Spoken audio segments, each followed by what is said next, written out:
اور ایک خاص ان کی نشانی اللہ پاک نے یہ بیان فرمائی ہے کہ ان کے پہلو رات کے وقت اپنے بستروں سے جدا ہوتے ہیں اور وہ اپنے پروردگار کو ڈر اور امید کے ملے جلے جذبات کے ساتھ پکار رہے ہوتے ہیں۔ یعنی ان کی خاص خوبی یہ ہے کہ وہ رات کو اٹھ کر تہجد پڑھتے ہیں، رات کو اٹھ کر تہجد پڑھتے ہیں۔ ان کی خاص نشانی اور علامت یہ ہے کہ وہ تہجد گزار ہوتے ہیں۔ جمہور مفسرین یہ فرماتے ہیں کہ اس آیت سے مراد سو کر اٹھنے کے بعد تہجد پڑھنا ہے۔ تو یہ اللہ تعالیٰ نے خاص طور سے یہاں پر اپنے فرما بردار اور ایماندار بندوں کی یہ صفت بطور خاص ذکر فرمائی ہے۔ اللہ تعالیٰ ہم سب کو بھی نصیب فرمائے۔ اعلیٰ درجہ تو یہی ہے کہ انسان رات کے کسی بھی حصے میں اٹھ کر کے نماز تہجد پڑھے، چاہے آدھی رات کے بعد اٹھ جائے یا اس کے بعد اٹھ جائے، بہتر یہ کہ رات کے آخری تہائی حصے میں اٹھ کر تہجد پڑھے آدمی۔ اعلیٰ درجہ تو یہی ہے، اللہ تعالیٰ ہمیں نصیب فرمائے۔ اور اس اعلیٰ درجے کی فضیلت بھی بہت بڑی ہے، جہاں اور بہت سے فضائل ہیں، اس میں ایک یہ فضیلت بھی ہے کہ جب قیامت میں سب لوگ میدان قیامت میں جمع ہوں گے اور ابھی حساب و کتاب نہیں ہوا ہوگا، ابھی حساب و کتاب شروع نہ ہوا ہوگا، سب لوگ میدان قیامت میں جمع ہوں گے تو اللہ تعالیٰ کی طرف سے اعلان کیا جائے گا، اور وہ ایسا اعلان ہوگا کہ ہر شخص سنے گا۔ جبکہ مجمع اربوں خربوں انسانوں کا ہوگا، اس مجمع میں وہ اعلان ہر شخص کو سنائی دے گا اور ہر آدمی کے سمجھ میں آئے گا، اور وہ اعلان یہ ہوگا کہ جو لوگ دنیا میں تہجد پڑھا کرتے تھے وہ کہاں کھڑے ہو جائیں، جو لوگ دنیا میں نماز تہجد پڑھا کرتے تھے وہ کہاں کھڑے ہو جائیں۔ تو جیسے ہی اعلان لوگ سنیں گے تو اس عظیم مجمع میں سے تھوڑے سے آدمی کھڑے ہوں گے، کیونکہ تہجد پڑھنے والے ہر زمانے میں تھوڑے ہی ہوئے ہیں، نہ پڑھنے والوں کی تعداد زیادہ رہی ہے، پڑھنے والوں کی تعداد کم ہی رہی ہے۔ اس لیے اس میدان میں بھی جو لوگ کھڑے ہوں گے وہ کم ہی ہوں گے، تعداد میں کم ہوں گے۔ تو ان سے کہا جائے گا تم تو بغیر حساب کے جنت میں چلے جاؤ۔ جب وہ جنت میں چلے جائیں گے تو پھر باقی لوگوں کا حساب کتاب شروع ہوگا۔ کتنی بڑی فضیلت ہے، اللہ تعالیٰ ہم سب کو نصیب فرمائے۔ یہ کوئی مشکل بھی نہیں ہے، تہجد پڑھنا کوئی مشکل بھی نہیں ہے۔ مشکل اس لیے نہیں ہے کہ ہم لوگ اس کے تہجد میں اٹھنے کا معقول انتظام کرتے نہیں ہیں، اس لیے ذرا مشکل لگتا ہے۔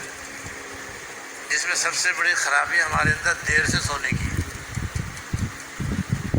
بعض لوگوں کا تو کاروبار ہی رات کو چمکتا ہے تو ان کی تو تہجد گئی، اور بعض لوگ خامخواہ کاروبار رات میں کرتے ہیں، ان کی بھی تہجد گئی۔ رات کو 12-1 بجے تک جب کاروبار کریں گے تو پھر تہجد میں کیسے اٹھیں گے؟ وہ تو فجر کی نماز قضا کر دیں تو کچھ بعید نہیں، ان کی تو نماز فجر بھی قضا ہو جائے تو کوئی بعید نہیں ہے، اور پڑھ لیں تو غنیمت ہے۔ تو تہجد کیسے پڑھیں گے؟ اس لیے یہ سب سے بڑی خرابی اور کوتاہی ہمارے اندر پائی جاتی ہے۔ رات کاروبار کرنے کے لیے ہے ہی نہیں ہمارے دین میں۔ کاروبار تو وہ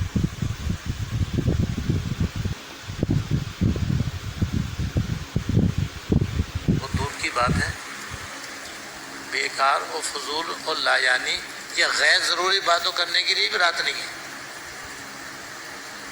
بلکہ رات کے شروع کے حصے میں اتنی دیر تک کوئی نیک کام کرنا جو فرض و واجب نہ ہو، جیسے واعظ کہنا، تقریر کرنا، مطالعہ کرنا، سبق یاد کرنا یا تبلیغ کرنا، تعلیم کرنا، کہ جس سے فجر کی نماز قضا ہونے کا خطرہ پیدا ہو جائے، درست نہیں۔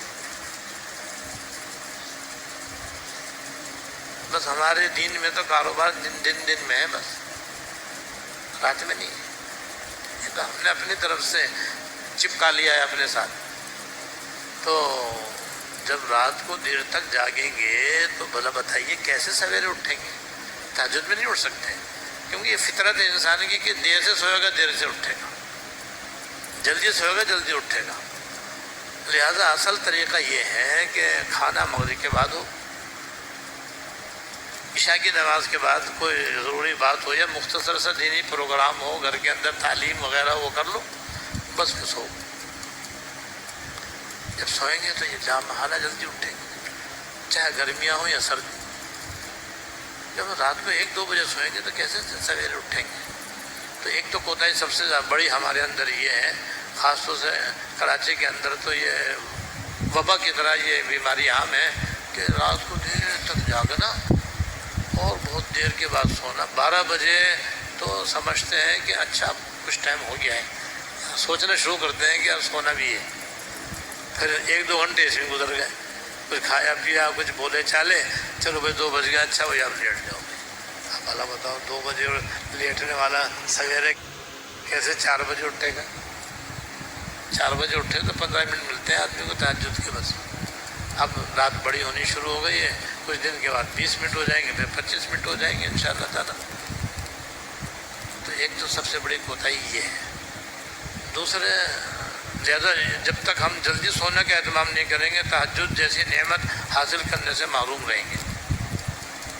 لہذا اپنی ساری مصروفیات اور مشغولیات کو دن تک محدود رکھیں، کھانے کھانے کی مشغولیات دن میں محدود رکھیں، اور عشاء کے بعد جتنی جلدی ہو سکے ضروریات سے فارغ ہو کر بس سونے کی فکر کریں۔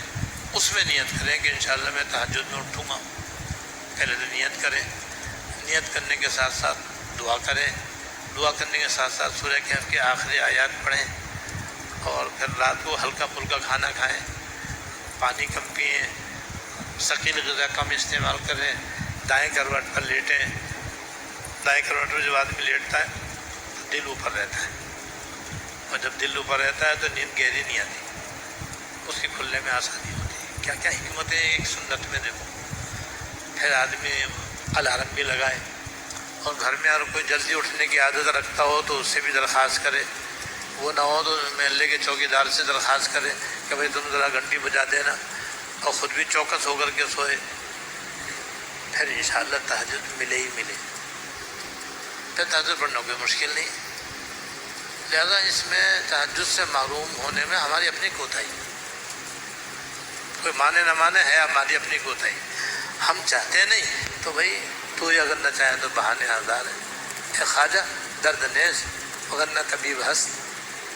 تو تہجد کی اتنی بڑی فضیلت، باقی تہجد کے کچھ نیچے کے درجات بھی ہیں، جس میں سے ایک درجہ یہ ہے کہ اگر کوئی آدمی رات کو تہجد کے وقت آنکھ کھلے لیکن ہمت نہ ہو، یا تو کمزور ہے یا بیمار ہے یا کاہلی یا سستی ہے، اور لیٹے ہی اللہ کا ذکر کر لے، دعا کر لے، تو اس کو بھی کچھ نہ کچھ ثواب مل جائے گا۔ وہ بھی اسی آیت کے ذیل میں آ جاتا ہے۔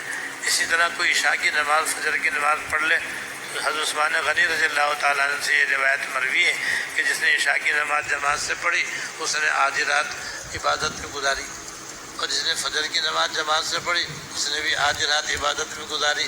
تو اس لحاظ سے وہ بھی اس فضیلت میں انشاءاللہ آ جائے گا۔